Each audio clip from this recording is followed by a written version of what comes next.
YouTube family, what is going on? Welcome back to the channel. For my new viewers, make sure to like, comment, subscribe to the video, man. You see the location where we at. You see, oh my, go, there we go. You see where we at? Down here at Camp North, man. You see the skyline here, so you know what we're about to do, man. So you see the title, you see the thumbnail, no clickbait or cap, man. I got a bad 1320 to show y'all, man. I ain't gonna waste your time. Let's go ahead and get to the video. Let's go.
Hope y'all feeling the cinematic walk around of this car, man. 2020 Scat Pack 1320, not your regular Scat Pack. You see the B on the side, man. 1320, you know, it's ready for the drag strip. So take a quick look around at the car. First thing you notice with the car, the wrap on it. We got the hood wrap satin black, done by Griffs Garage. Not sure if you can see it, but you see right there, if you're looking close to it, you see the honeycomb here, and with the 1320 embossed into the hood. Of course, make sure you subscribe to my man's YouTube channel, Toro_704. If I say 407, I'm tripping. Next thing that you see here, you got the B, the 1320B, right here on the hood, with the hood pins to set it off. Looking at the front of the car, you got the reflective vinyl work on the front grille here, blacked out. Looking big time clean on this thing. Now this part y'all know y'all want to see right here, man, this bull. So he had a red Challenger before this with the same style on it. So of course you had to bring it back for the black one here.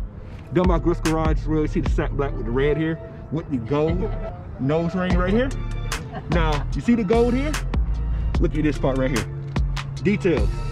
Gold and red in the brake calipers. Oh, let me show y'all the front here. Might get a little bit of view of it. Right there. Gold and black. Ties in the theme pretty well with the red pinstripe on the rearview mirror right here on the side mirror. Now we're at the back of it. Tinted tail lights with the honeycomb on it. See the bull embossed here again. Toro bull head. With the red pinstriping on the back as well. With more of the embossing on the trunk here, satin black. Hopefully y'all can see that there. Done by Griffs Garage, so make sure y'all go to him if you need any kind of work like this yourself. Now, I know y'all might be familiar with the Griffs Garage because you go back to my channel. A few videos back, he did some work on my kid's car. So he does work, man. He does some good work. Probably touched every Mopar in the Charlotte area. So make sure y'all hit him up. With the satin black that he has on the trunk, he got it on the roof as well, and with the same embossing with the honeycomb here. Definitely one of a kind. Haven't seen this done before on the Scat Pack 1320 anything. So you see it here done by Griffs Garage. I'm gonna keep saying them because y'all gonna know this man's name, man. I'm gonna keep saying it, man, because Griff is not playing when it comes to these wraps at all. Now y'all know he wasn't gonna, you know, do the whole outside of the car, not touch the inside of the car. Now this one probably is one of the cleanest engine bays you're gonna see anywhere, and I put money on it. I put $2 on it because that's all I'm gonna risk on it. $2. I'm gonna put $2 on it. Cleanest engine bay ever. Y'all seen it on my previous video when I was at the car meet. Get y'all up close and personal, everything done on here. So billet technology all through here. Only thing billet, not billet technology, this strut brace here from Grocery Getter Racing, custom with the bull, Toro 704. Carbon fiber covers there. 392 down there in red, 1320 fuse cover here, ABS cover with the bull on it. In his words, stop playing. Stop playing, man. You can eat off this engine bay, I bet, man. This thing He did his thing on this one, bro. I'm telling y'all. Too, like I said, man, super clean car. My dog doing his thing with it, man. Make sure y'all link his YouTube channel. Make sure y'all go to it. Follow his Instagram. I'll put all the links in the description below. So make sure y'all go run his subscribers up, run his followers up, do all of that for me right here. In case y'all did not see it the first time. Make sure you do all that. Link's gonna be below, so y'all do that, man. Appreciate y'all tuning in to the channel, man. Catch y'all on the next one. We are out. Cut it, man.